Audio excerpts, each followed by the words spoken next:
This is Burnt Marshwiggle, hosted by Joshua David Ling and Alexander Robertson. A long-form podcast about metaphysics and swampy stuff. Whenever the heck they want to make one. Here, on the Poets at War Creative Network. I'm a burnt Marshwiggle, but my spirit's lit. Realities are real, but I won't quit. Imagine the real, I choose what I feel. Donnie in my heart, that's the realest deal. How we doing? Doing well, sir. How are you? Not too bad. Just getting everything rolling here. Figured I'd go ahead and dress up and turn stuff on. Why not? Cool. I'm just at work, so. Yeah, totally. Not a problem as far as that goes. I did have a couple of ideas. I wanted to briefly talk about Craig because I realized it can do one really cool thing that is unrelated to it specifically, but I can get to that in a second. And then the other one I was thinking of, and I'm totally hoping to ones from you, ideas, topics, but I'd love to talk about how, like, my thoughts on creators and crusaders going forward, specifically like what I mentioned in our little private message there for a second. How I really do think that like this is how people have been able to build shows and communities and things is by one-on-one talking to people. Yeah. We're not talking to each other enough, you know? Yeah. Maybe that should be something that we like reposition Burnt Marshwiggle for, Mm-hmm. because then it doesn't necessarily have to be you're an artist. It can be, oh, you have an interesting idea. Let's get together, talk about it, jump on the podcast. Yes. Something like that. Burnt Marshwiggle is for ideas. Creators and Crusaders is for like actual Artists. like people. Right. Yeah. Well, artists, but I feel like the adjacent still would work if it's like we're highlighting them and their work. Yeah. Like Samuel Roy's. Who is He's the main third wheel at Yonder Child. Remember him? Oh, yeah. He's an adjacent, but he does work in the creative field. And so like he was perfect for that, you know? Yeah. Now there's other folks that don't fit into that category, I agree, but if it's work based, like, and you're an adjacent, you're usually working at least tangentially to the field of, you know, creativity. You aren't, except for the Brood, so you wouldn't necessarily fit into that category unless we were talking about the Brood, right? But Samuel would, right? You see what I'm saying? Glenn Sunshine does, right? Yeah. Toby, etc. So, but yeah, I'm with you. If it's an idea topic based show, I feel like Burnt Marshwiggle is probably the way to go. I'm with you on that. I also just think that Burnt Marshwiggle being a whenever the heck we want to do one, works a lot better than Creators and Crusaders, which is a monthly show that we're doing. I just think that Burnt Marshwiggle I just feel like Burnt Marshwiggle fits better for building relationships than like facilitating conversations that will build relationships than Creators and Crusaders does. Because Creators and Crusaders is great. Love that. And staying around after is absolutely fantastic. But having the flexibility and the versatility of Burnt Marshwiggle, where it's just whoever wants to be on and summon Craig, can do that. I feel like that just lends itself better to what you're talking about, I think. Yes, but it may not be a Burnt Marshwiggle versus Creators and Crusaders thing. It may be a schedule thing. Maybe we need to change when Creators and Crusaders is. Possibly. You know, I'm willing to, you know, we need to stick to a schedule of Poetry Boot Camp and Broodcast, I feel like. Yeah. But the others I'm willing to switch up. Currently I have a really big schedule starting to come up now that I'm getting the Joshua David Ling channel rolling. Anyone who's listening needs to subscribe. um but the you know the the thing that I find so great about whatever it is that we're doing, getting people in like we did with Ryder the other night, which will be on next week if you're watching Burnt Marshwiggle when it's supposed to go out. Um the uh the thing was I feel like we're just not talking to each other enough. Like in a big picture kind of way. We started talking to each other during COVID, and like there was a lot of talking going on and not a lot of Mhm. doing. And now Yeah, everybody's doing, but there's a lot less talking. We swung the pendulum the other way. that's And I kind feel of like how both that are crazy important. they are both important, but I feel like this is a Ecclesiastes to everything there is a season type thing. That might be the case. 2020, everyone was longing for connection because there was no Yes. connection to be had because we all listened to lies. Um, that's that was the need of the moment in 2020. Um, Mhm. right now, the need of the moment is go out and get crap done. Right. That's what we need to do right now. That's what everybody needs to do right now. That's just what there is. Right. That's what needs to happen. And so, unfortunately, one of the side effects of that is that we're talking to each other less in the brood. However, everybody is still maintaining those connections. Instead of there being Right. like the weekly big discussions and debates in the brood, that's like quarterly now. But everybody's still Yeah. checking in. Everybody's still making sure that everybody else is doing well. Everybody is still asking for prayer and sharing memes and all that. There is still connection going on. It's just much less because that's not the need of the moment. Right. I think that's true, but there's a difference between keeping established friendships and Mhm. establishing new friendships. Yeah, And I think the reason growth has stalled out for a lot of especially creators and artists is because people are like, okay, now's the time to get stuff done, and we hit our little roadblocks as artists, and we think, oh, I just need to muscle through. Sometimes you do. Sometimes you need to stop and get on go to your buddy and hang out, or get online and talk. You know what I mean? Like whatever the yeah. case may be. So Sometimes you need that to sometimes you need loosen to things muscle up. through, and sometimes you need somebody to act as a force multiplier. Yes. Yes. And And that the utility of the brood is that we have a place where people know they can come for force multiplier. Like we were talking to yes. Ryder about yesterday. If you need help, just ping Mhm. us in the brood. Yes. Yes. That Exactly. type of thing. Yeah. That's the Mhm. utility. And if people aren't using it, just wait. They will Yeah. eventually. We are providing. Yeah. We, let's use a market economy. Let's use the free market economy. We are providing something that is of value. It will get Yes. used. Yeah. How Yeah. long it Well, takes for it to get letting used, no sure, no clue. letting new people know about it, Yeah, one-on-one, message to message, has been yeah, far more effective this year for me than anything else I've been doing. yeah, And I feel like some of it's not as effective because there was such a force multiplier in 2020, right? As when I first started Poets at War. But I've been consistent as far as putting it out. It's just been a matter of people being busy, and so that's something that I have to take into account and stay consistent on talking to people one to one and figuring things out. And thank you for getting Ryder, because that was an amazing, amazing podcast. I'm really excited to share that with everybody yeah, next week. So yeah. No next week problem. from when we're But recording that, or not from when we're recording, but you know what I mean. Anyway, yeah, timey wimey. yeah.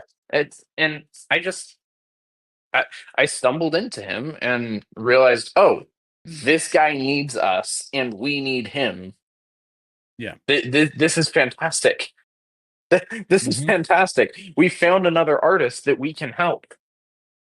Yes. Um, Yes. and who can help us to build the community that we are trying to build here.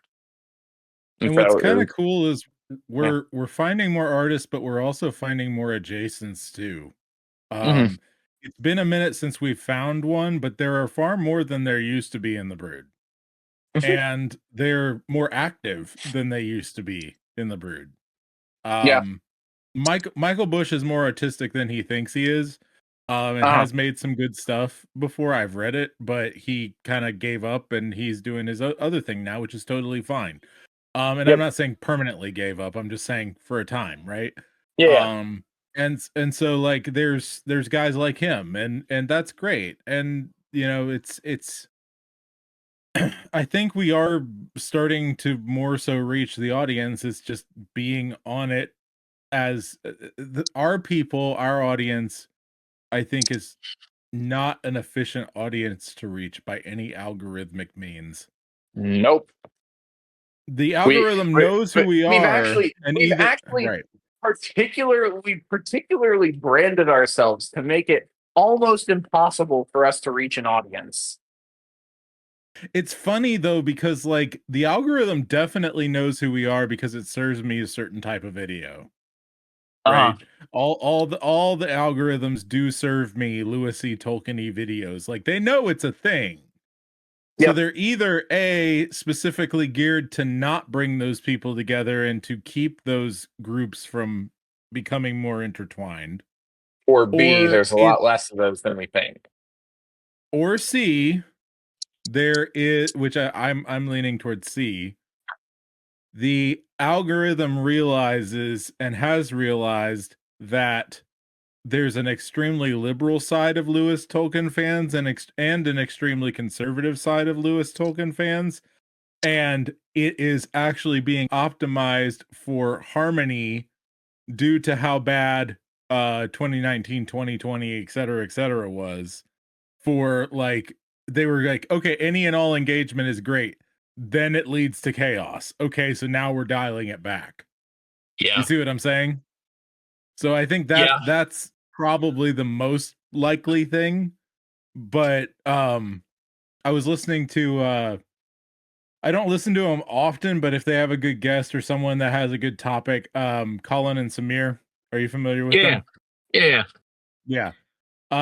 They had Jack Conti on from Patreon again, Okay. and so Jack Conti was specifically talking about how uh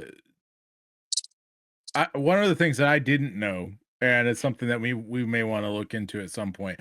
I'm not the biggest fan of Patreon one way or the other. They're kind of like the establishment as far as that goes. Um Uh-huh. for the fan space.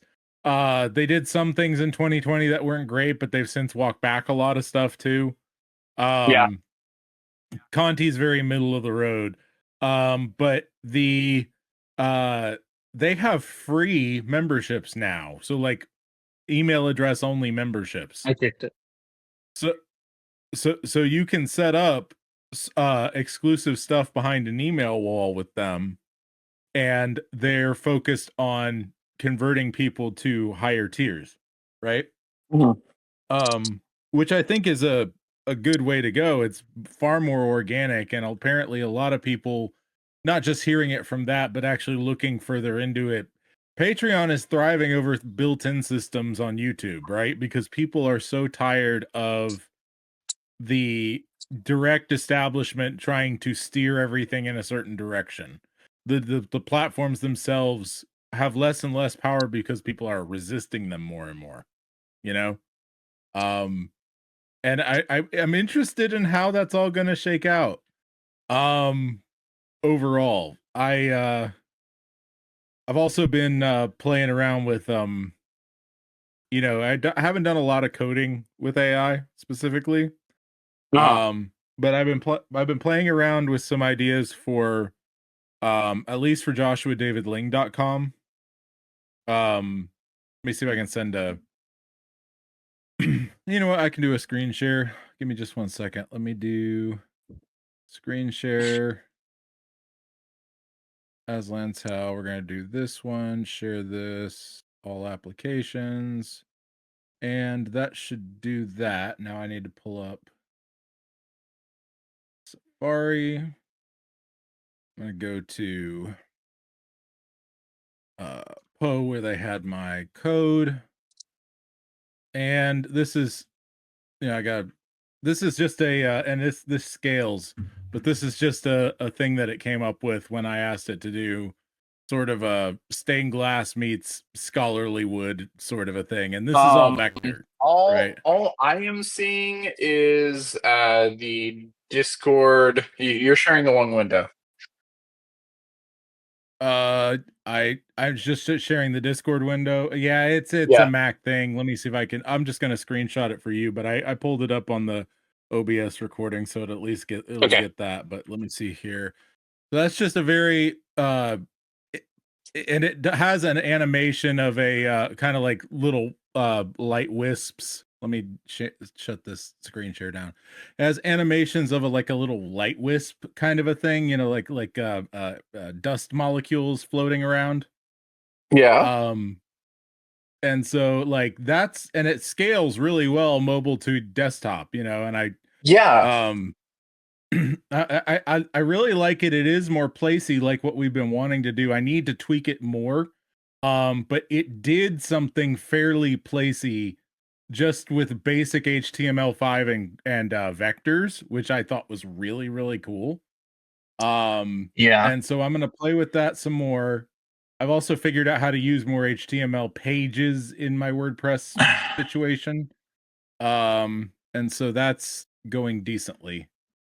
But these are the things that I've been thinking about a lot with like our audience is so not just actively although there are plenty, actively against the algorithm sorts of thing, but it's almost like the algorithm they're so practiced against it that even when it is in their favor, they don't take notice of it. Yeah. And it's just completely passive. You know what I mean? Like Yep. it's not that they're actively railing against it. They just don't notice it because they're not, and it's not a Luddite thing either for a lot of Mhm. them. Ryder Yeah. is especially good at this sort of stuff, for example, Mhm. Yeah. It's I mean, at least my point of view on it is that I almost completely ignore the recommended page. Um, Mm-hmm. unless I Yep. have just watched like a couple of videos in succession. And I want more videos like that. So like I'll go watch a couple of Strong Towns videos on the homepage, and I'll have a Strong Towns video and a Not Just Bikes video and a couple videos on architecture and a couple videos on urban design. And I'm like, great, that's what I was looking for. But I'm not going to go to the Right. recommended feed just to find something to watch, generally speaking. Right. Right. Yeah. And so it's really interesting, like dealing with the audience that we have and that we're building and trying to figure all that stuff out. Um, Yeah. I've had fun with thinking about that a lot lately, and we're starting to make some progress. The last burnt Marshwiggle did really well. The thumbnail was way different. I don't know if you saw that one. Um, I'm not sure that I did. yeah, I was that one there. I I was there put whenever it was recorded, I assume. right. You Oh were, yeah, yeah. and It was the one with Brendan. Yeah, I listened to it on the yes. podcast. Not the didn't actually Mhm. watch the video though. I'm kind of not on Gotcha. YouTube right Yeah. now. Yeah, the theme the thumbnail on that one was I did got cutouts of JD Vance, Ronald Acuna Jr. and Kendrick Lamar and put them over the swamp background that we use and Uh-huh. put the words the state of masculinity above it. Okay. And that did close to 70 views. And they were Wow. fairly lengthy. So that was decent. Cool. Compared to some of our others. Yeah. And the other one that did well was the Broodcast, but the Broodcast usually does well. It was a little bit better. I've changed from using the podcast art in the thumbnail to doing a full art thing, whatever we're doing. And so yeah, it just Poetry Boot Camp didn't do as well, but I think I'm not really changing the description much on that one, and I'm gonna play around with that. Description doesn't do nearly as much as the title, but Poetry Boot Camp is an audience thing. I'm convinced Yeah. of that. Poetry Boot Camp is Mhm. a very particular thing that will have a feeling be more evergreen than a lot of content that Mhm. we've put on Poets at War I so far, agree. because I it's agree, going to yeah. have a lot more.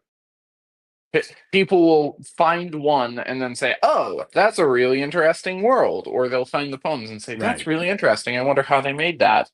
And then they'll be able to go back, and we'll have a couple of people a month who find it and watch all of it, Right. and that's how it's Right. going to get views.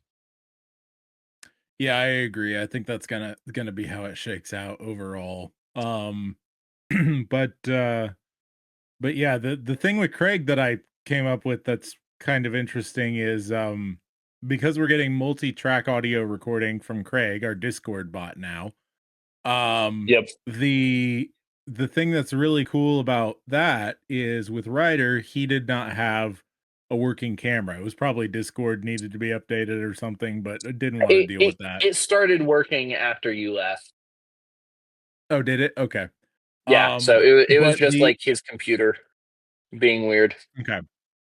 But the audio that we recorded, because he's isolated, I can throw that into a visualizer and have his picture on his avatar on his channel and have Yeah, that bounce with his voice that's and be awesome. a whole lot nicer. Yeah, so Yeah, that was just one little side thing that made it really cool. Who else joined?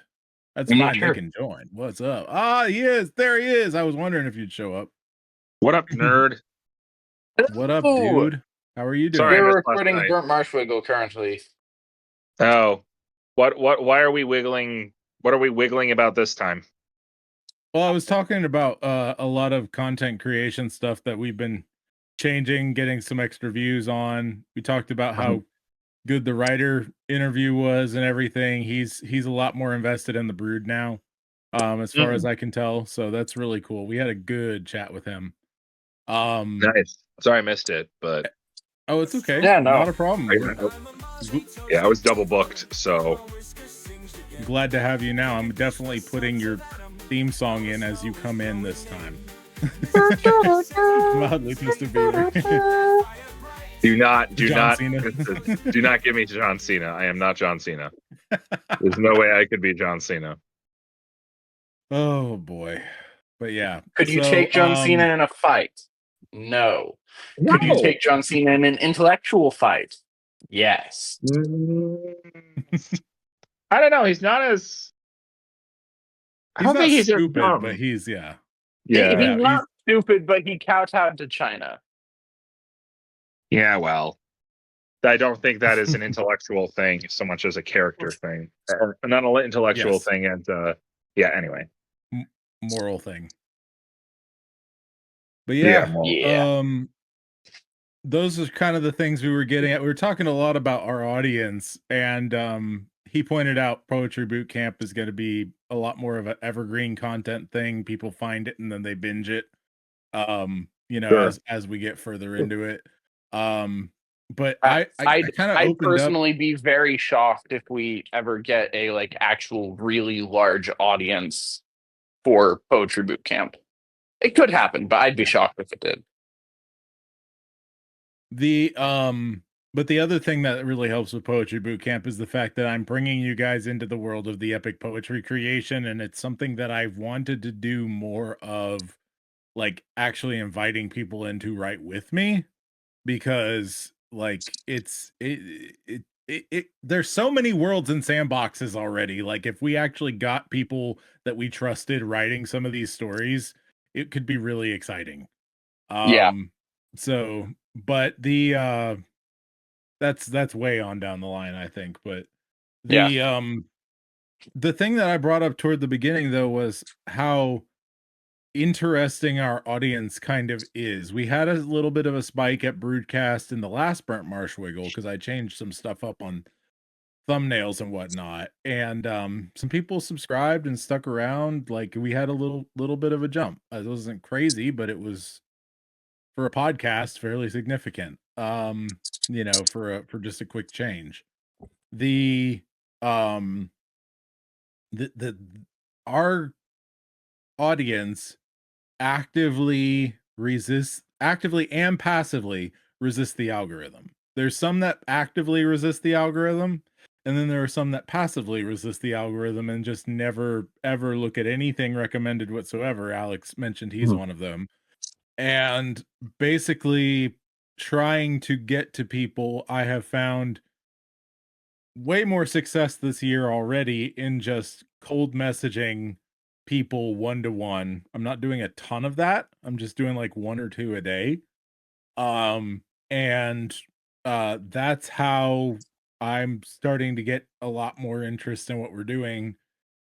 And I really think it comes down to the fact that our audience is just, you know, they're it's not even that they're anti-algorithm. Some of them are, but not all of them. But all of them are only interested in something um if it ticks uh if it directly ticks their Lewis E. Tolkien box.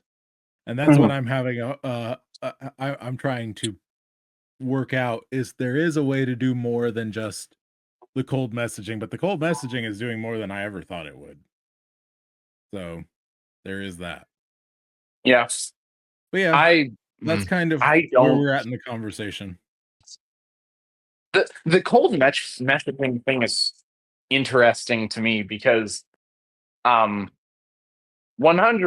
on the level with you. If you would have cold messaged me, I would have ignored you entirely. So you I say have that, but I have I am a I good have writer. you are. You are. But if you had cold messaged me with like the type of stuff you cold message other people with, I've been hit with stuff like that. Not as well written as yours is, of course, but I've ignored that.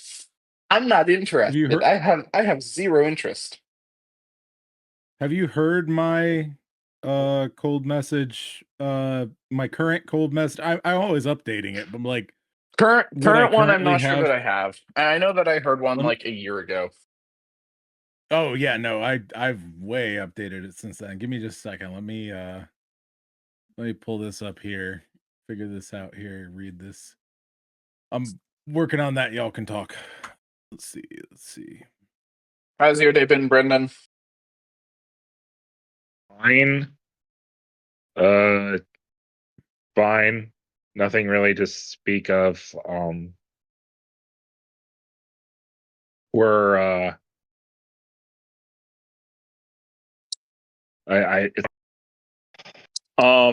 yeah, it's one of my days off, so I'm spending it doing other things. I put a dent into the garbage heap that has become my study again. Knocked out Dad's Patreon and Dad's lecture for Patreon. I say knocked it out. Yeah. I need to double check the thank yous at the end, make sure that all the names are correct. Uh-huh. But yeah, I mean, I don't have. No, it's a fine day. I was going to try to do a quick stream of consciousness recording that I was then going to dump Your into an weekend. AI transcriber. Sorry? I was trying to autocomplete your sentence. Your weekend. I thought you were saying you were going to stream of consciousness something, and then dump that into your weekend update video. Well, I've stopped doing the weekend update videos in favor of monthly update videos, so I'm going to have to get that ready. Weekend update, just wasn't getting enough done. It like I ran out of things to say because I'm like, yep, nothing again this week. Bye. Felt Yep. bad. Like I understand that's the point of accountability, is to feel bad if you're not being accountable. Like I get Uh-huh. that.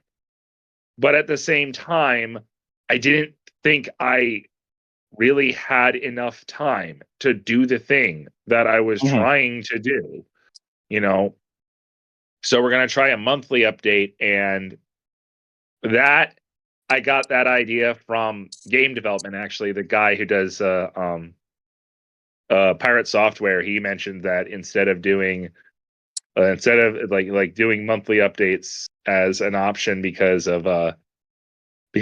you're allowed to show a larger chunk and you can not have to spend as much time editing or like making the weekly update, right? You can just Yeah. spend the amount of time it would take to make the monthly update is not going to be substantially larger than it would to make a weekly update, and you have Mhm. more weekly updates. So Yeah. it's a time saver on that.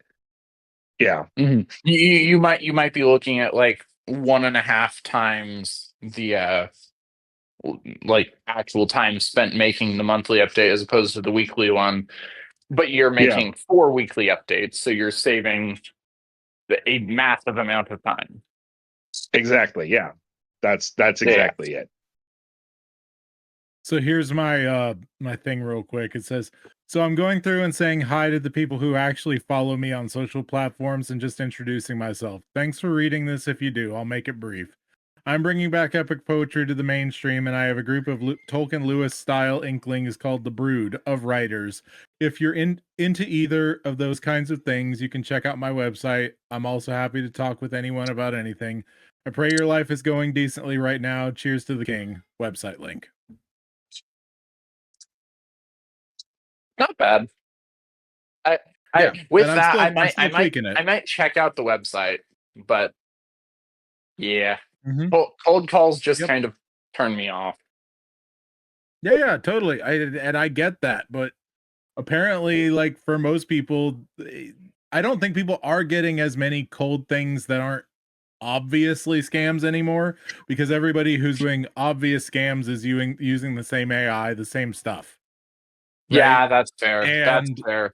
and if you're already following me, which those are the only people I'm cold messaging, is people who follow me on whatever platform. Currently I'm working through a platform a day kind of a thing: Facebook, X, Gab, LinkedIn, Instagram, TikTok, YouTube, and which I can't see everyone who follows me, but I have a bunch of people I follow that I want to talk to, so I find them elsewhere, whatever. And uh Space Hay, which I don't have a lot of followers there yet, but it's one of those Uh-huh. things where might as well message some people who seem cool, might as well. So Yeah. Ugh. I got friended on Space Hay by like some radical commie dude. that sounds about right. The conservatives haven't caught up to being nostalgic for old social media platforms yet. Yeah. Conservatives Unfortunately. are so conservative that the only thing they care about conserving is stuff that manufactured the problems that we already have. 1950s. Cough cough Anabaptist and Amish. Anyway. Oh dear. Oh dear. With Brendan in the chat and everything, are you trying to start a war, sir? Why not? The swamp needs a little fire right now. I mean, that's valid. I was listening to Jason Farley's um Mission of God for the Family lectures Mhm. on Fight Laugh Feast universe, the Pub TV app, and Right. he was talking about the how the one job that we've been given as humans is to be good humans. Mm. And one job that we've been given as parents is to be good parents. Right. And he said that one of the sad things is that you always feel like you're failing at being a good human. Like if you're if you're constantly trying to get better, you always feel like you're failing at being a good human and being a good parent. Said that one of the recent times that he felt that way was that his 16-year-old son was like talking to the family at the dinner table or something, and said, "We got to get rid of all of these Baptists."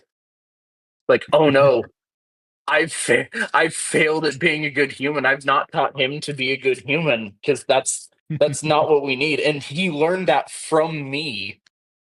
Mm-hmm. It was very interesting. That is interesting. Yeah. Yeah.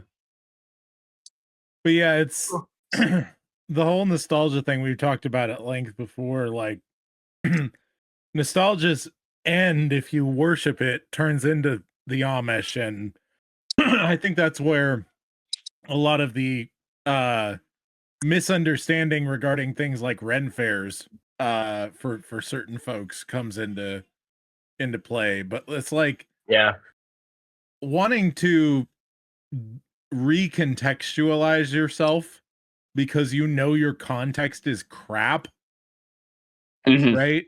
Like, that is actually like a biblical inclination if you're moving in the right direction. Yeah. And If I you're think not, but yeah. interesting. So how does what you were just saying square with like living anachronism? Because he's Specifically him. Yeah, specifically him. Okay, Because go he explain a is little more, not. because I only casually watch him. Yeah, he's not talking about he's not trying to change the context. He says like the introduction, his introduction video is something along the lines of we're trying to live we're trying to live like we're in a fantasy world that never existed in our Right. world. You've heard of living history. Right. This is living anachronism. Right. He's not trying to change the context particularly. Like, he is a little bit. He is. Yeah. He's trying to but like he's trying to change how people perceive the context. He's trying to change the way Yes. that you live in the context. Since we can't, I feel like he would agree with something close to the tagline. Since we can't change the context ourselves, we have to change how we how we live in this context, and hopefully that will change the context eventually. Right. Like Well, that's what we're hoping for. Well, this is a question of make believe versus lifestyle, right? Both are paths to get somewhere. If you are making believe even as a child, you're doing so because you feel a pull to something transcendent. I don't believe there's a single child who has ever role played being a firefighter, that ever did it for any other reason than they feel a pull to something transcendent. Right? But Now they feel a call to something more. Yes. And that's the quote unquote innocent, not actually innocent, but the innocent core of make believe. Now, where people take that differently is they find out other bad things about the world. So that kid finds out that there are fires to fight, right? The little kid finds out there are fires to fight. There are people to save. So I'm going to pretend to be a firefighter to experience in my imagination what it's like to save people. Now take someone who finds out that we live in a world where as an adult, we're not supposed to have sex with children. And because they're deep in sin and they feel horrible about they feel horrible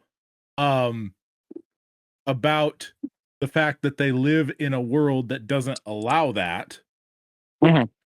They recontextualize and write horrible stories or role play horrible things. You see what I'm saying? Yeah. So the whole point is they have been tricked into believing something is transcendent that isn't. Yeah, It's a exactly. worldview problem from the core, right? Yeah. So they take an act of recontextualization via imagination, and they turn that in on itself, right? We're going not to something transcendent, but something lower than reality, Yeah. Oh, what was it? right? The oh, mm, it was. I think that I heard it applied to furries, but Mhm. I think that the quote was somebody arguing against like the crazy radical PETA animal rights activists people said, Yeah, you haven't raised animals to a level of humanity. You've lowered humans to the level of the animals. right, right. That's what you've done. You're Mhm. not raising anything. You're not raising the things you're trying to raise. You're only flattening out things that shouldn't be flattened. Right.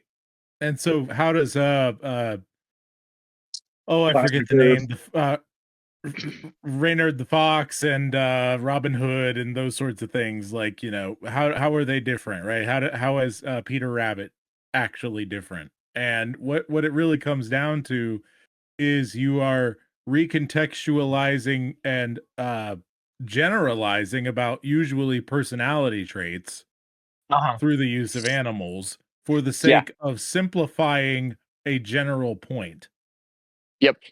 right? That's really what that's used for mostly, in the proper sense, because animals are a simpler form than us, so we can simplify Mhm. things and generalize, right? Yep. That's the way I look at that. Yeah. Brendan, you were going to But say it something? but Yeah. but yeah, it's really kind of crazy. I just watched Jazza did a 1 hour 8 minute vlog on his first experience LARPing with his son. Yeah. And it was a really, really good documentary, the way he put it all together, the way he edited it. You can tell like some of the weirdness that exists at those places, but at the same time, there Uh-huh. is some really cool stuff. One of the main things that they talked about toward the end, one of the main kind of go home things that he did, there was a guy who was well known by a lot of people there from Singapore who was in Australia on a work visa. And this was his last year going to this yearly gathering before his work visa ran out and he had to return to Singapore. So they had a funeral for his orc character, right? And That sounds about there right. was there was a lot of silliness, but there was also a lot of like theatrical in character odes to their friend who they're not going to see again for quite some time, right? Yeah. And the overlap, some of it particularly bizarre, some of it absolutely like heart like really touching, you know what I mean? Like Mhm. I sit there and I go, man, the people in Christianity who don't get this. I'm not being Mhm. an apologist entirely for LARPing. Good gracious, no. Yeah. But I'm saying like there are things there that we've forgotten Mhm. that God put in us as young children, right? Yep. That we're completely throwing away, that are not part of the package, that we're supposed to forget when we Mhm. come when we become adults. Like Yeah. specifically an hope and hope for a transcendent life and Yeah. rising above your means, you know? Yeah. For how much the modern Christian church loves Lewis, we really do not take into account his whenever I was a child, I spoke as a child, I thought as a child, I acted as a child. Whenever I became a man, I put away childish things, including the fear of childishness and the desire to be very grown up. Exactly. Exactly. Yeah. We don't So take going back to this, bless me, it's all in the list. What do they teach them in these schools? Um, he talks about in Screwtape Letters how Screwtape tells Wormwood that modern man has been accustomed by society to hold multiple contradictory thoughts in their head at the same time. I feel like a Mhm. side effect of that is that we don't take artists, we don't take thinkers as a whole. We find one thing that we like of somebody, and then we jettison the rest of their thought without actually dealing with the stuff that's immediately distasteful to us. Yep. We find this happened to me. I found Doug Wilson, and I liked I liked the rhetorical style and the defense of like a certain level of Christian brashness, that winsome tartness that he talks about.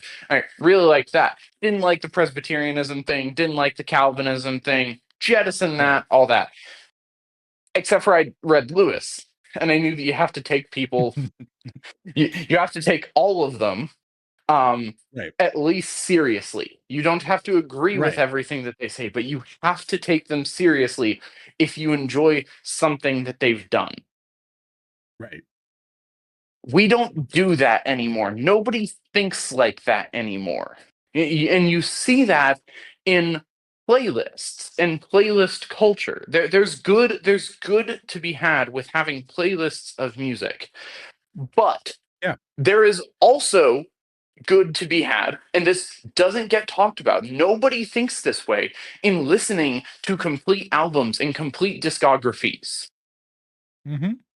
If you like one Led Zeppelin song, you should then go find the album that song is on and listen to the entire album. And if you find a song on that that's distasteful, you should listen to it again to see if you missed Hmm. something. And then if you didn't miss anything and it's actually just like bad morally or something like that, then you say, okay, they missed there. Or if their Hmm. broad discography is bad and you still like that one song, you go back and listen to that one song again, and you're like, is this good or do I like it? Right. Is this a rare win in a sea of misses? Or is this uh, actually a miss and there's just something that pulls me to it? We don't Right. think holistically about anything anymore. Well, we think every man, every creator and his body of work is an island unto itself, as Yep. opposed to every creator being a sub-creator under Christ. Yes. Right. And so Yep. I can sit here and look at there's a band called Lost Prophets. The lead singer turned out to be a major crazy sex offender and is either dead on death row or like life in prison. Like that bad. Uh-huh. I don't remember all the details, don't need to go into them anyway. Point is, they had two really big hits, Rooftops and Last Train Home, which I consider to be two of the greatest of the pop punk emo scene of the early 2000s. They are really fantastic songs, like the everything from the lyrics to the music to the heart in which they're sung and all that other kind of stuff. Great. How can I account for that with this guy? Yeah, there's other band members, but even beyond that, there's the guy above all the band members, Christ, who Yeah. is Lord of all, not just Christians, Hmm. right? And he gives his gifts where he will give them, and we should be looking to see him in those works too. You know, Yep. not just the individual personalities of the people that he created and the characters that he created, which are there, and we should see all of those, but we should be looking for Christ and the other things, right? And if he's not there because it is all junk, okay, move along, right? Yep. Yep. So, Exactly. And we just don't think that way anymore. And because we don't think that way, it makes it tremendously difficult to have conversations, even let alone arguments with anybody, because like I I constantly get accused of saying that saying that the way that what I think is the only correct way, only correct thing to think, by people who like know me. Like these are not just randos on the internet. These are people Yeah. who know me. Um, and Yes. I really don't think that. I'm very confident in my opinions, but I love to be challenged on them. Um, Yes. Especially whenever I'm wrong.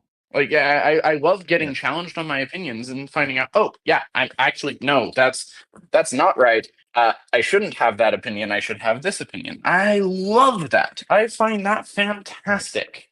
But because I'm very strong in my positions, and I've thought through them, and nobody else has, they don't take the time to actually try to argue with me.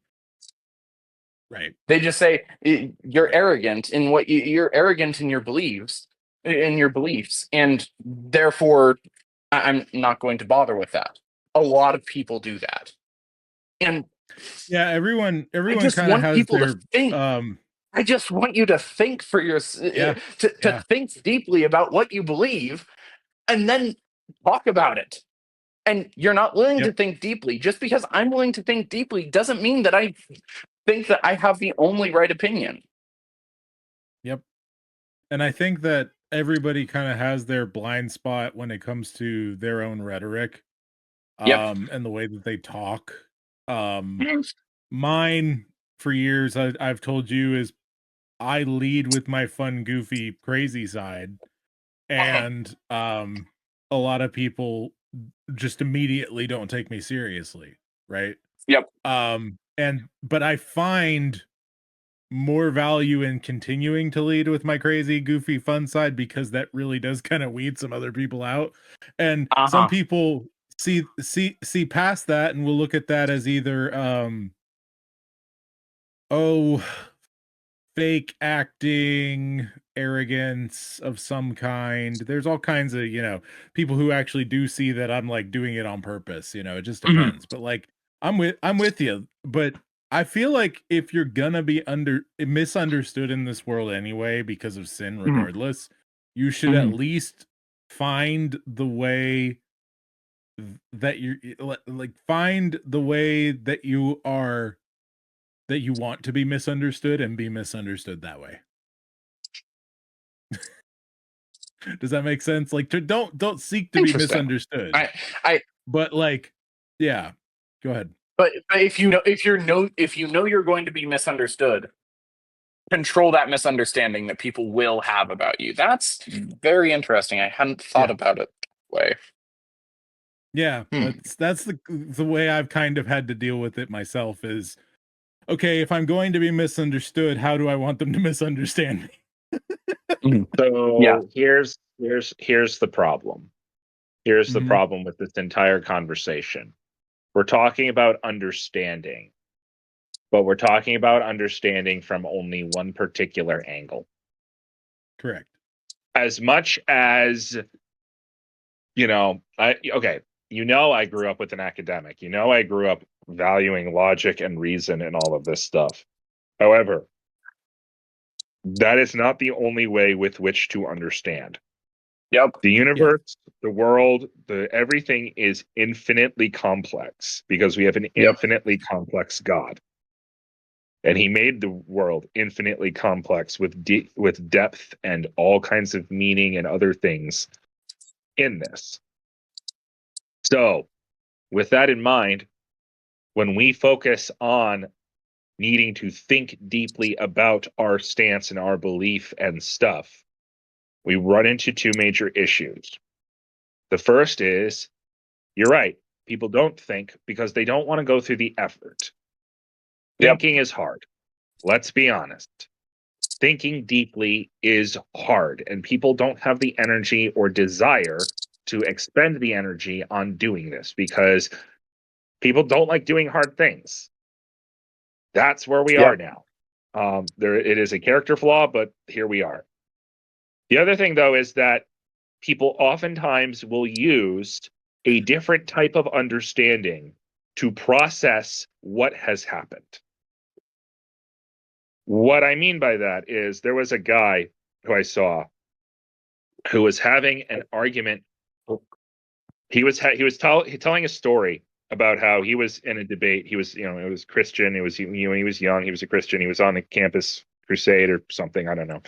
He was debating abortion, and he brought forth or he was something like that. No, maybe not abortion, but he was debating something about God's existence. Yeah, no, he was debating God's existence. And the guy comes out and basically said, well, what do you think about suicides? Right? How do you handle suicides? And he said, wait a minute, suicides have nothing to do with the argument. Stay on topic. And he's like, ha, I got him.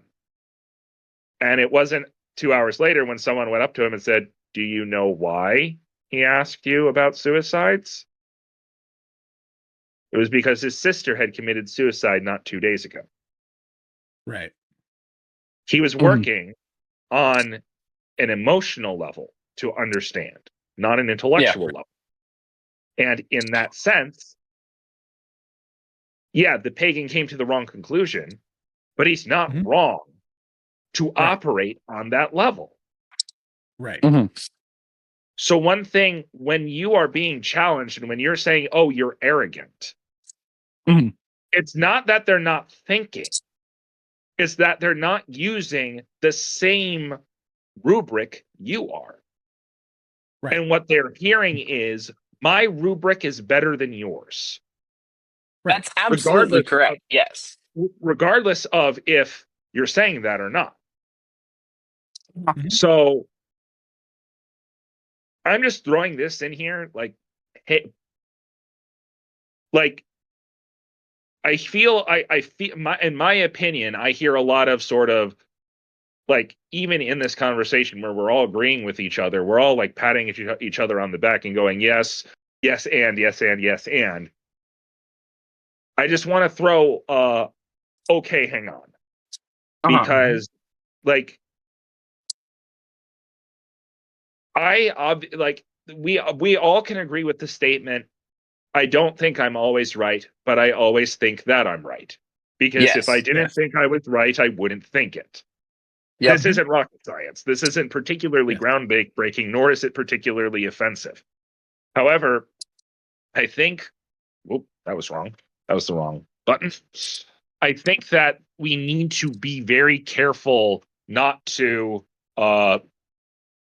we need to be careful when we're talking, especially amongst friends, about things like this, that we temper our expectations and go, no, hold on.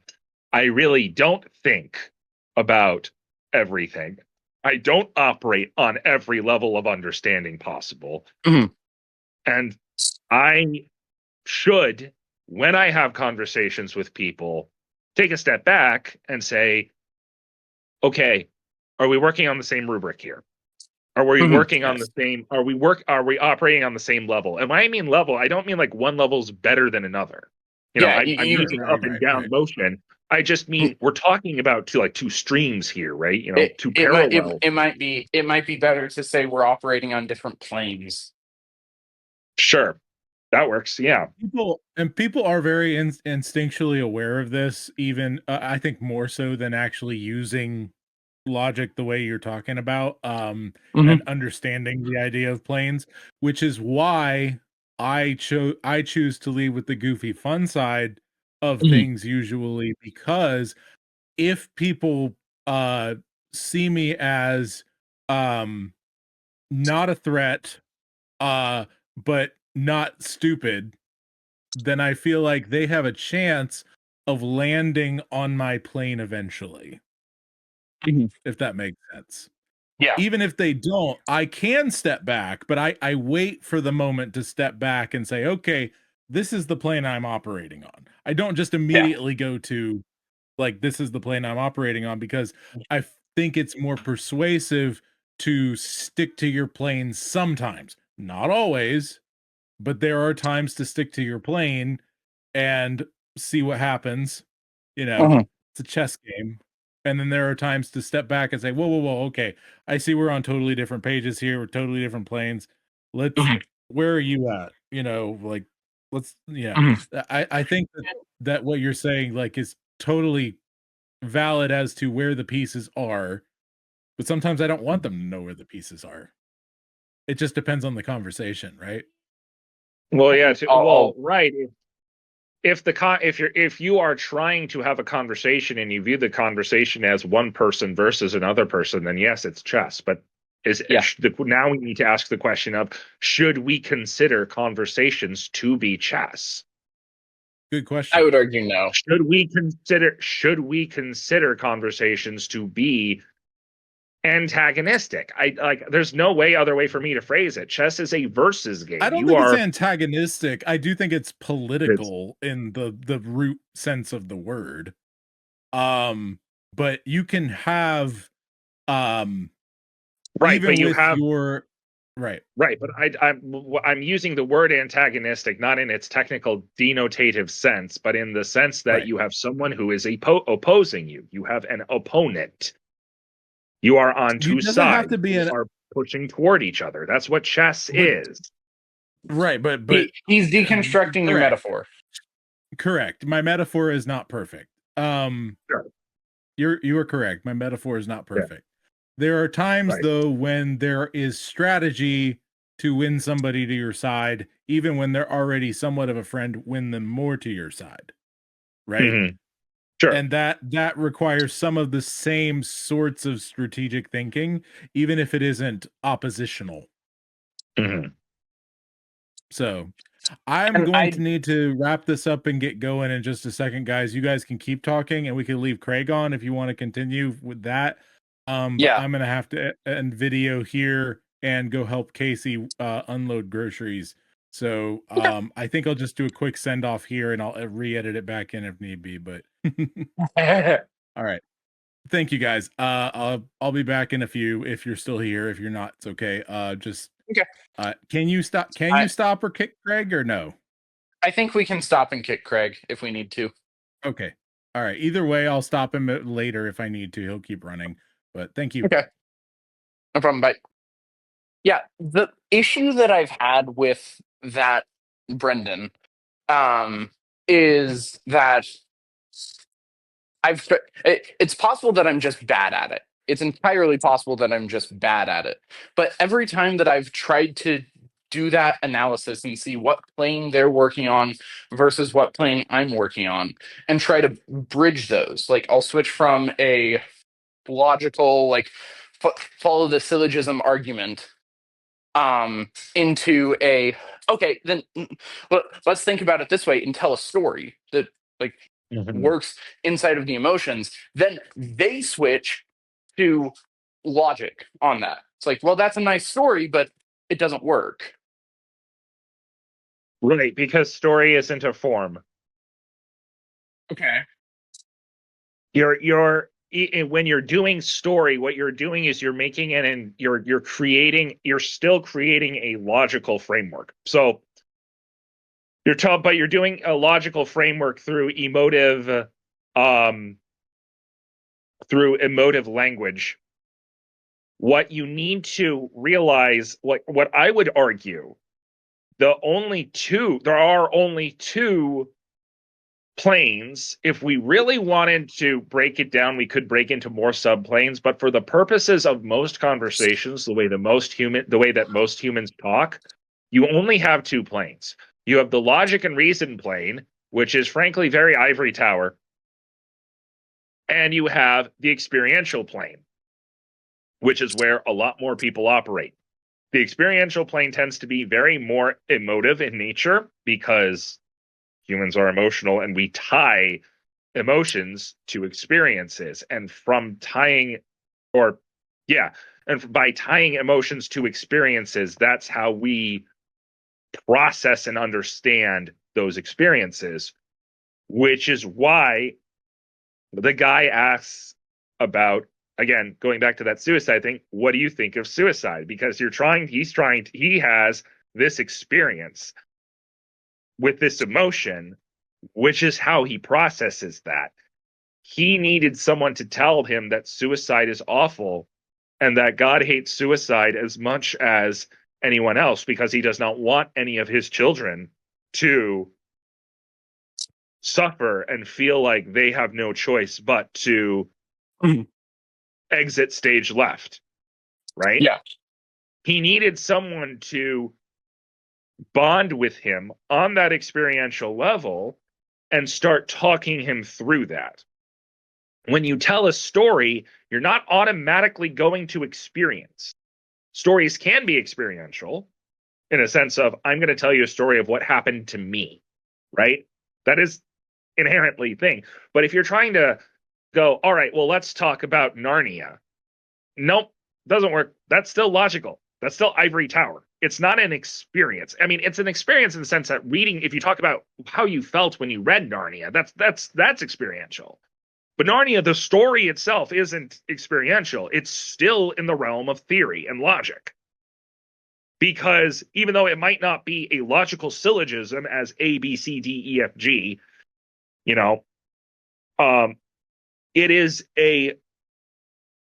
entirely mental, I guess. So maybe instead of logical, we should say mental versus experiential. Let's go that. All right. Is that a better language word choice? Yeah, that makes more sense.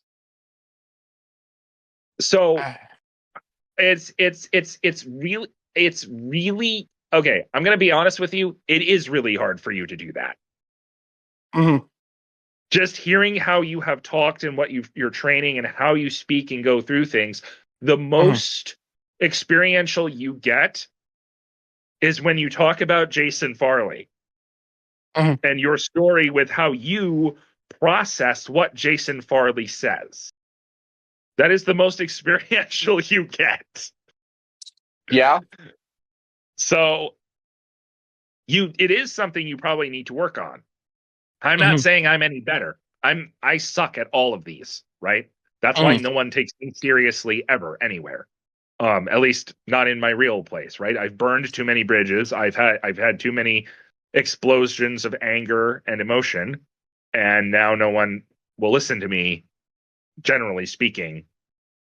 Right? It's a little more complicated than that, but that's how I am here now. But yeah, it's we could theoretically try to break that into subplanes if we wanted to, but those two planes of experience versus mental, I think it's really important to grasp that.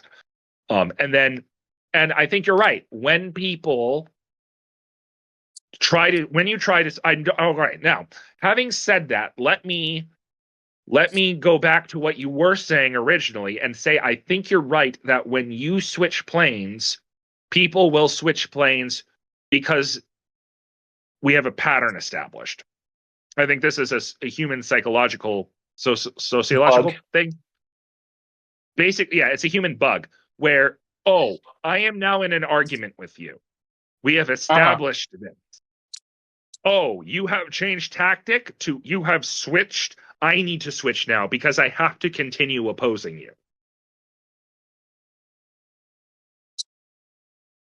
Okay. So how do you stop that switch? I don't know. How do you like convey meaning? Like that requires actual like that's like I don't think we can talk about theory here. I think you would have to actually go like you have to switch from all right, let's have this conversation. Let's keep talking about the points. You have to kind of say I'm sorry.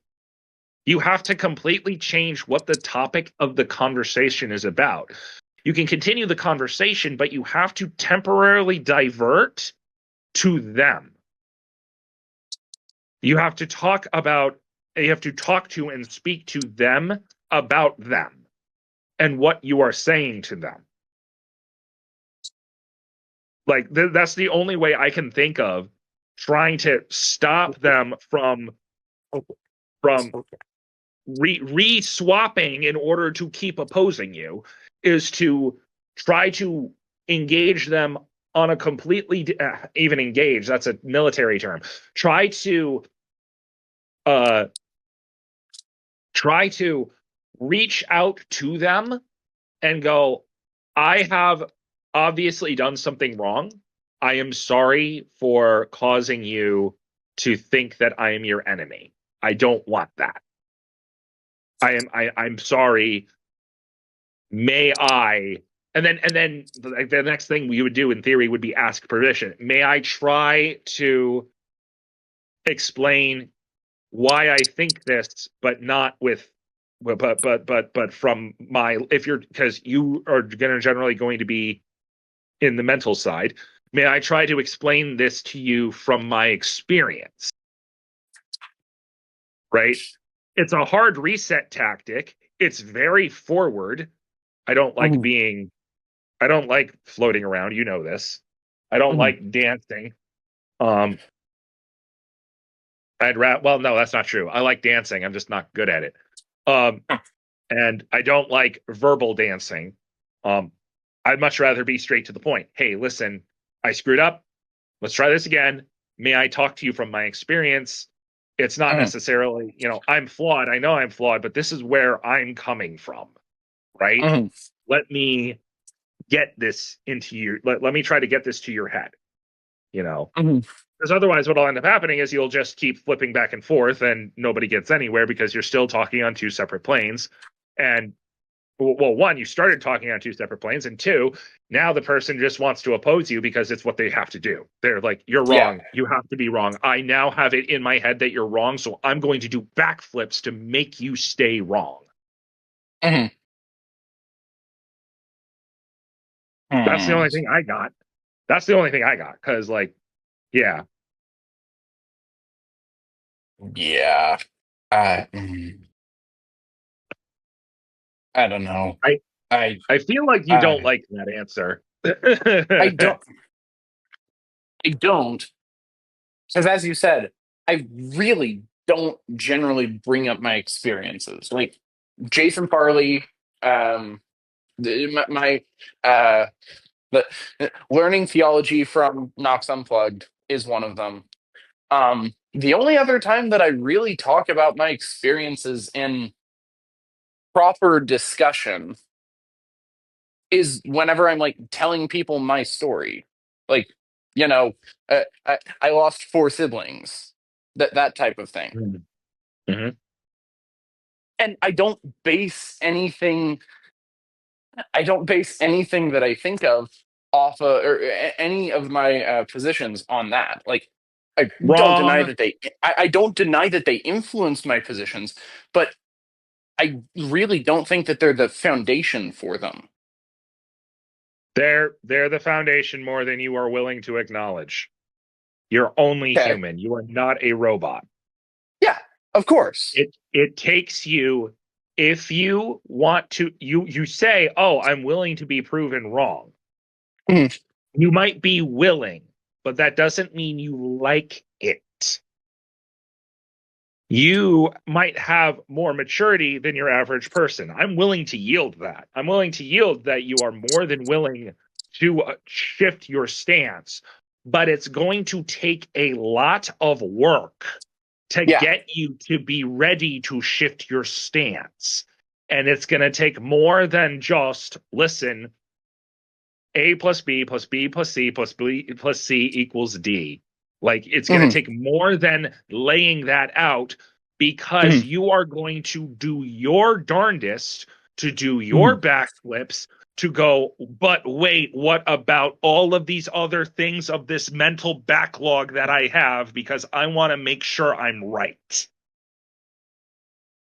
Yes. So I'm going to think of every other, I'm going to pull from back here if I have to, just to make sure I don't have to shift. It's not so he doesn't have to shift so much as it is, do I need to shift? And that, I think that's the question. He has such a big backlog, people assume that he's pulling from the dustiest corners of the attic in order to attack the position, where he's actually okay, is my defense going to hold against this? And people think that that's non-empathetic, which is on one level, and it's something that he definitely, like you were saying, probably could work with, but it's not actively antagonistic like it is perceived by other folk. No, no, no. And I don't mean to say that it's actively antagonistic. I'm saying that I don't think you are as willing to change your beliefs and opinions and change what you think about something as you think you are. Because you're only human. You are a holistic being. You have Yes. feelings. And I'm going to give you a hint. You say you don't use your experiences, and you're right. You probably don't when it comes to argumentation, but you're going to have to start. Because you and Debbie are going to have a kid. Mhm. And kids do not logic.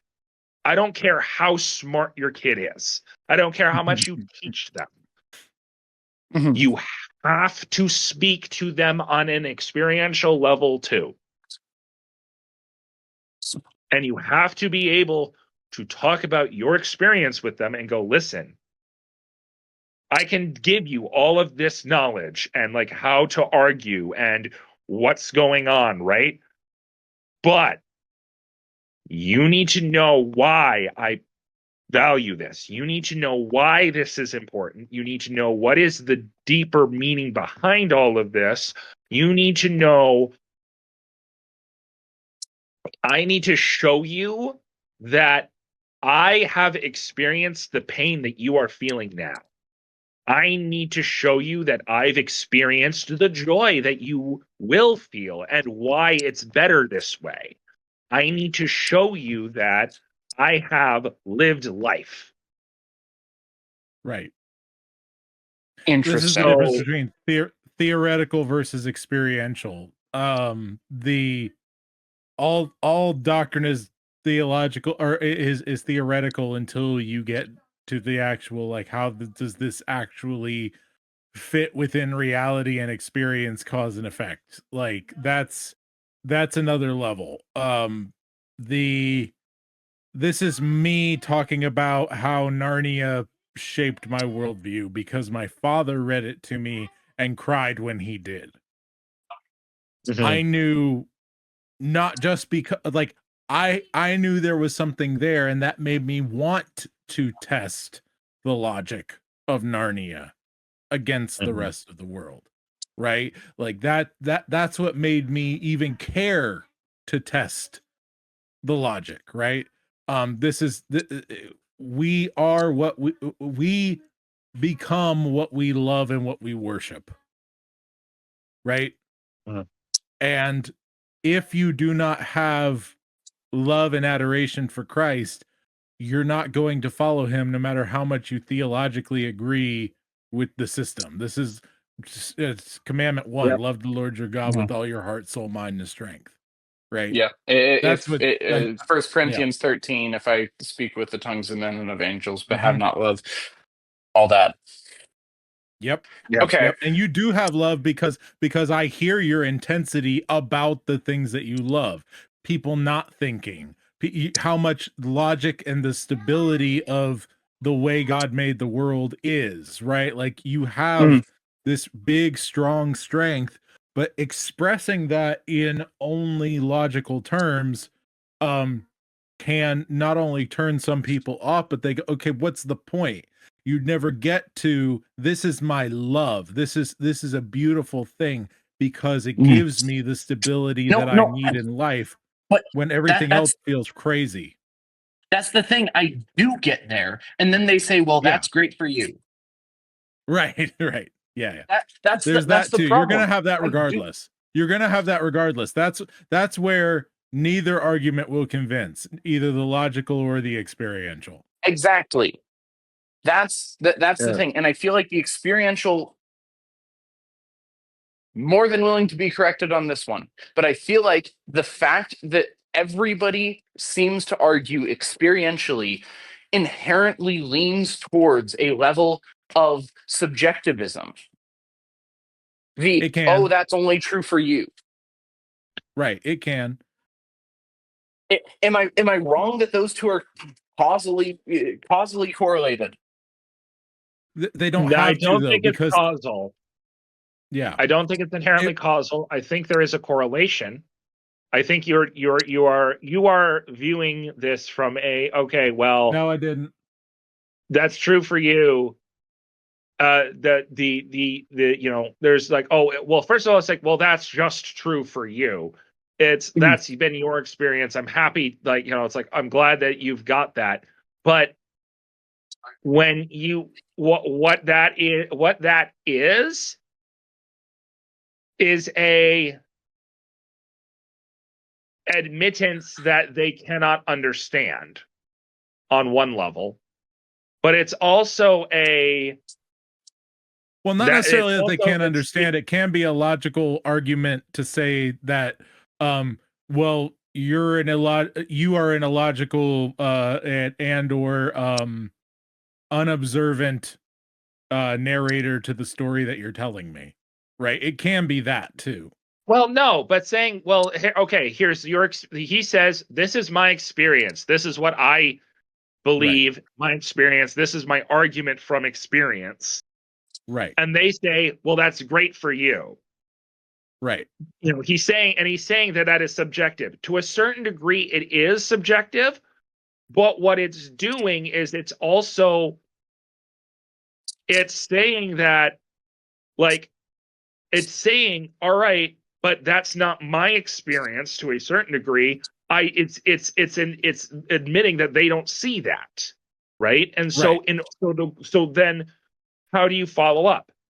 I'm not 100% sure. I think that, like, you need the way you would need to, the only way to break that is to, like, have them tell their story and work it through with them in a way, like, because He does they're I'm not saying he doesn't. Yeah. Right. I got you. I'm saying when interacting with people, I'm just like, I'm saying that, one, I don't believe God only made God is a rational God, and he made a rational universe, but he also made us with emotions, and Jesus wept. Yes. Yes. For Pete's sake. Yep. Jesus had to come on earth to be human. He chose and did and was ordained to be a human, which means Jesus pooped. Jesus lived life. That isn't an accident. So we can't just say, oh, experiential things are not important or are invalid because they are subjective, and we cannot rationally understand, like, we cannot rationally grasp truth with them because it's subjective. We have to find a way of going, all right, where is there truth in your experience? Because there has to be something somewhere. They live in the real world. As screwed up as their worldview is, they live in the real world. They got some semblance of truth, of reality in there somewhere. It's just a question of how buried is it under the weight of their other crap. Yeah. And So, while you can share your experience, realizing that some of your experience might be crap as well, but you can share your experience and give them an example. But when they say, well, that's just okay, well, I'm glad for you, like, that is a, like, them admitting they can't argue with you, but it's also them going, I can't argue with you, but I also can't believe it for me. So the question is, why? Why can't you believe that for you? What is getting in your way?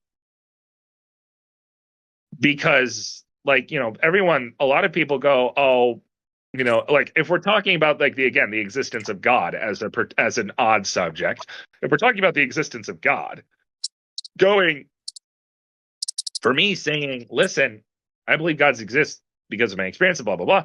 Also, and they go, well, that's happy for you. And, like, oh, I'm glad for you. And, like, well, why don't you believe God? And they frequently will go, because I can't live with I can't believe that somebody who loves me would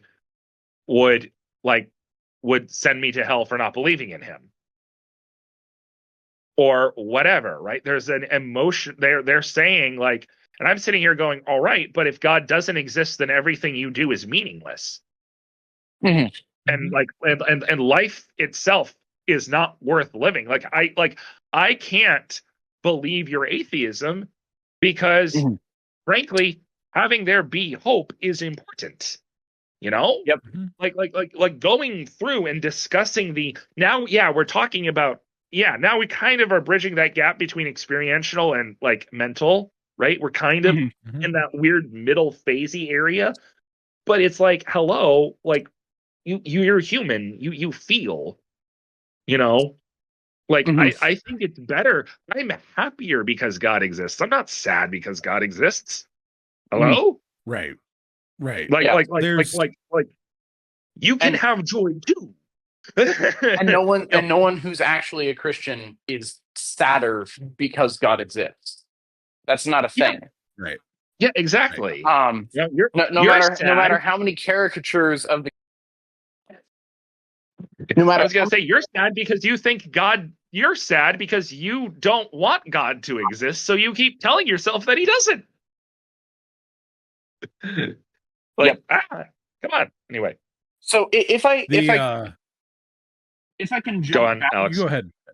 if I can jump back and do two things, provide a specific example of where this has happened, and get some feedback as to whether or not I could have handled it better, um, or in a more convincing manner, or whatever way we want to say that.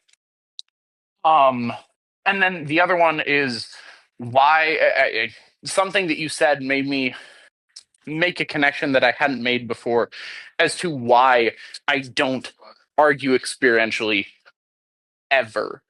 Um, the first is we were in like one of some friends of mine were together, and we were talking about language in movies, Hmm.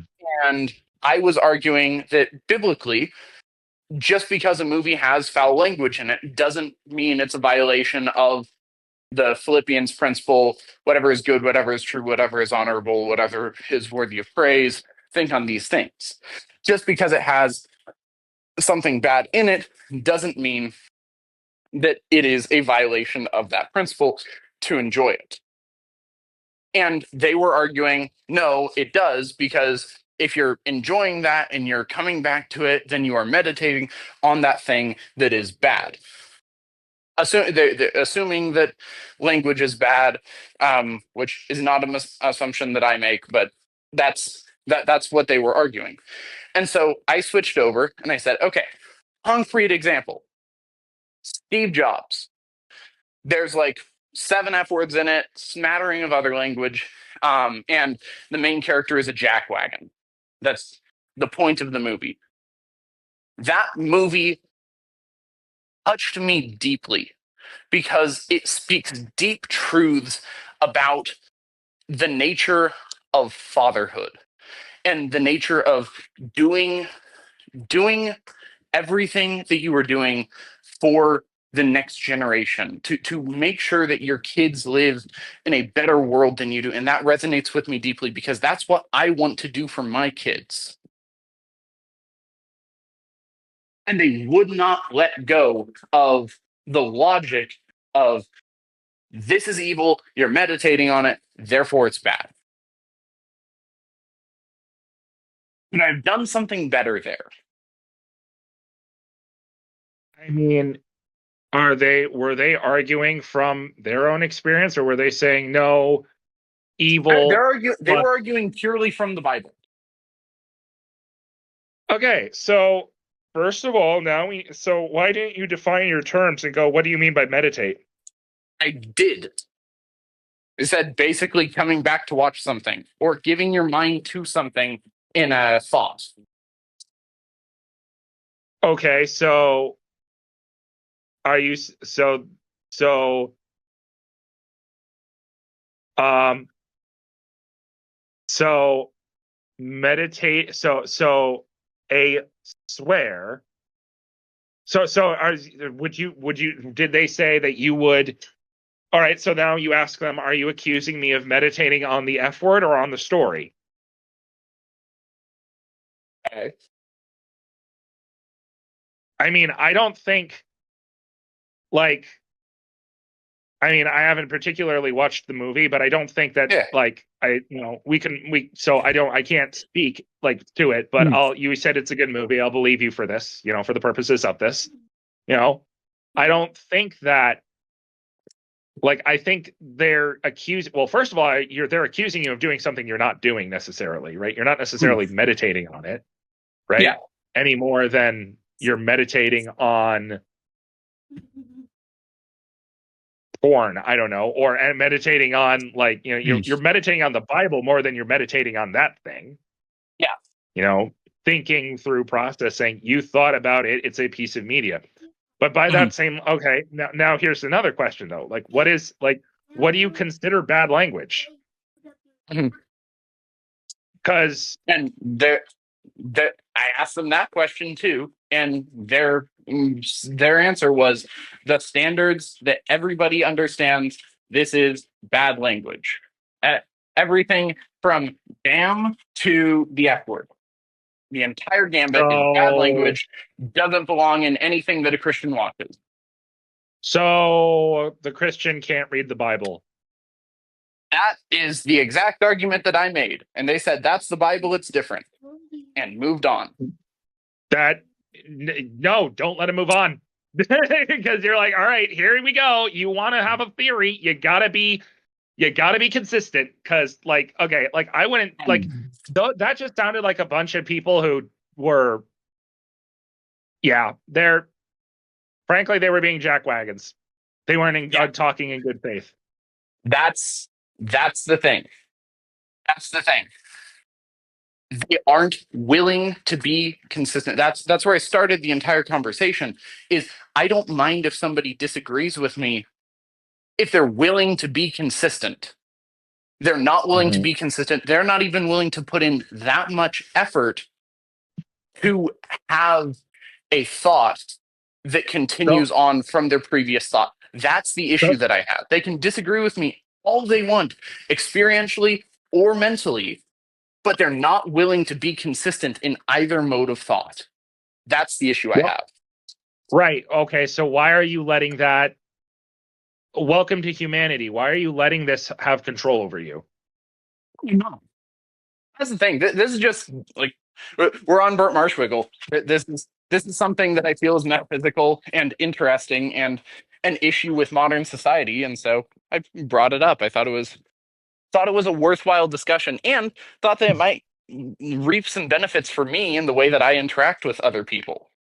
How can I interact with them in such a way that they'll understand me, and I might be able to change the way that they think about things. Okay, well, what I would do is I would then ask them, okay, so if you're saying that that's wrong, why do you say that? Like, where is this coming from? And when they start pressing on the Bible, if they say the Bible or whatever, they go, no, you've already proven that you don't care about that. Not in as many words. But I was gonna say in those terms, I'd start a fist fight pretty quick. Why? This is a tame group of people. Why does this matter to you? Why is this important to you? Like really press. And if they're saying, well, it's in the Bible, go, well, there's a lot of stuff in the Bible that we're not consistent on. So so why is this important to you? Why are you so invested in this? That would be like if I was like going back, like it'll take a lot. Simon Sinek did a thing where he was talking about like if you want to have a fun time, and by a fun time I mean an awful time, go to your friends and ask them, why are we friends? And they'll say, oh, you're nice to me or whatever. And that's just you brush it off. Say that's just being a decent human. And go, why are we friends? And basically you keep digging. Uh-huh. And you have to keep digging, and you have to keep asking, and you can't give up, and they'll get annoyed with you. But eventually they will start talking about themselves. Yep. That's what you've got to do. Except instead of why are we friends, it's why is this important to you? Why are you so invested in that? Because you can't, from what I can tell, they never offered you an experience. They're going purely from the Bible. Yeah. Their decision was made experientially, from my understanding. But they are using logic to support that experiential decision. Yes. Now, so why is this such a big issue for you? Now, their experience might be something as simple as my parents didn't let me do that. They said no, right? Yeah. It might be as simple as that. It might be as complex as my parents said no, and when I did, they beat me severely or whatever. I don't know. But you have to go through the process of drawing that out of them, because you can't talk on an experiential level with someone, because the irony is, when you're arguing from experience, you are not arguing from your experience. You are arguing from their experience. Yeah. Yeah. Which And kind of undercuts half of the conversation we had earlier when I said you do argue from experience, you just don't know it, or you make decisions based on experience, you just don't know it, right? Because it is experience. But when you are trying to convince someone, you do not convince someone from your experience. You convince someone from their experience and reframing it. Yeah. Which is not as mental as you think. Yeah. And this gets back to why if I'm trying to cycle and figure out why I don't argue from experience ever. The first time that I remember somebody speaking of their own experience to me or anyone that I was close to.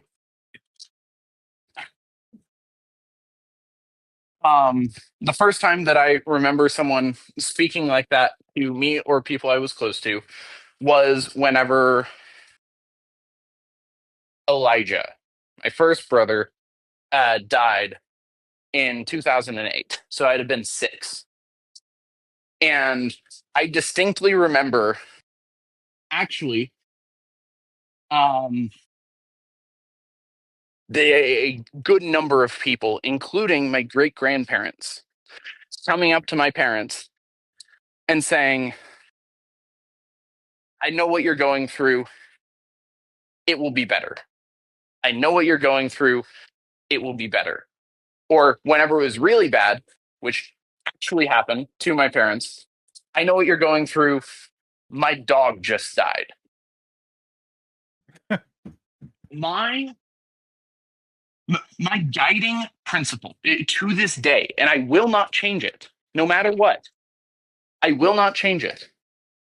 My guiding principle for dealing with somebody who is grieving, even if I have been through exactly the same experience down to the ages that we were when it happened, never, ever, ever, ever, ever, under any circumstances, say, I know what you're going through. Because you don't. And even if you do, they don't believe you. The only thing that you can say, the only thing that I will say whenever somebody is grieving is, I'm so sorry for you. If there's anything that I can do, let me know. And then I back off. That's it. That's all I'm willing to say. Because just as you said, you're never arguing from your own experience, you're arguing from somebody else's. Even if you have experienced that grief, as I said, down to the age you were when it happened, they don't believe you because that's not their experience. So I won't. I won't do that. And that is why, as I said, if I'm psychoanalyzing myself, I hadn't made that connection until you just said that. I think that's why I don't argue from experience. But look, you had a negative emotion, and that impacted how you talk to people. Yeah. Yeah, Man, absolutely. it's almost like your experience gave the thing, because you could because logically speaking, no, you have been through the same thing. Yep, absolutely. Yep. Sorry. I'm saying that to kind of add credence to your point. That's yeah. why I'm just saying that. I'm just being a prick. No, I'm just being a prick. All right, look. Go on out, guys. But so here's why I don't. Right, but going, okay, and this is where, like, we can't actually go into this without, like, giving specific examples and then workshopping all of the various responses you would have to say in certain situations, right? Yeah. And we don't have time for that because, gosh darn it, I was supposed to record something this past hour and I didn't. But the thing is that, like, there are totally ways where you could go up to someone in their grief and go and reframe what has happened without denying their experiences, right? Because frankly, saying, hey, I'm sorry you're going through this, I know it sucks, like, that can work depending on the person. It depends on the person. You've got so many options that you have. Like, generally speaking, the reason why so many people say I'm sorry for your loss right off the bat is because they don't know the person well. You know? Yeah. So obviously, again, it depends on person to person. But going through, like, going up to someone going, I'm sorry, I know it hurts. Like, I don't know how it hurts you, but I know it hurts. For what little it's worth, eventually it'll get better. You know, that could be something, right? But you have to tailor your words to the person. You have to do, you know, and all this stuff, and that's something we can't do here in this conversation. So again, the only issue that I would have with that is that,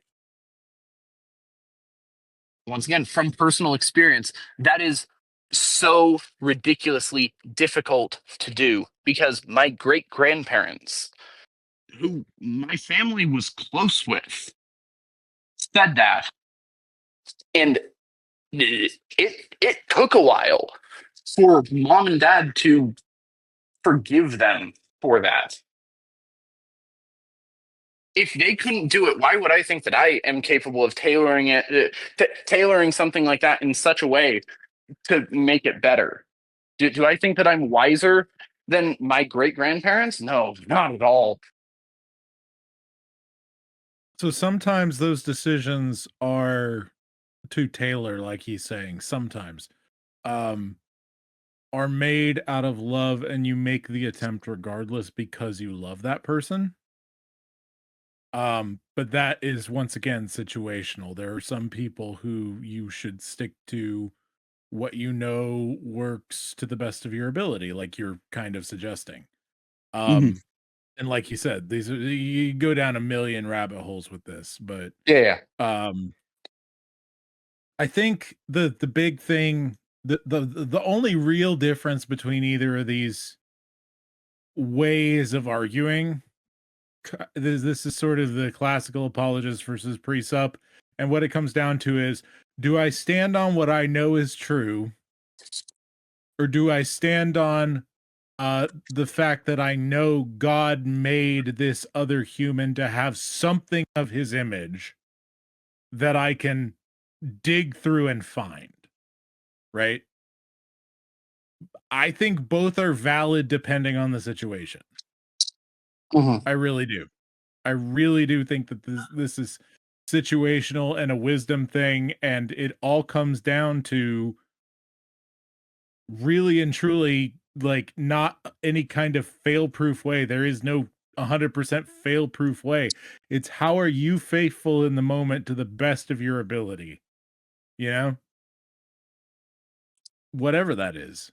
Whether you have good wisdom observational skills to know, or whether you really don't have good wisdom observational skills and you stick with what you know works to the best of your ability, right? Like whether it's one side or the other. I think you can be faithful either way, depending on who God made you to be.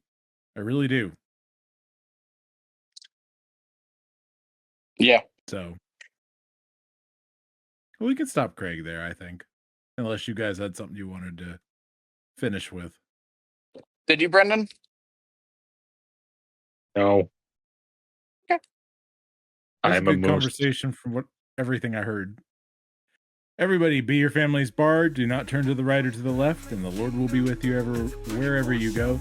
We'll see you next time in the swamp on Burnt Marshwiggle. On Burnt Marshwiggle. Words. Burnt Marshwiggle, still standing strong in a world of doubt. I'll keep marching on. Faith over fiction, hope over fear. Even in darkness, Narnia's still here. This has been Burnt Marshwiggle, hosted by Joshua David Ling and Alexander Robertson. A long-form podcast about metaphysics and swampy stuff. Whenever the heck they want to make one. Here on the Poets at War Creative Network.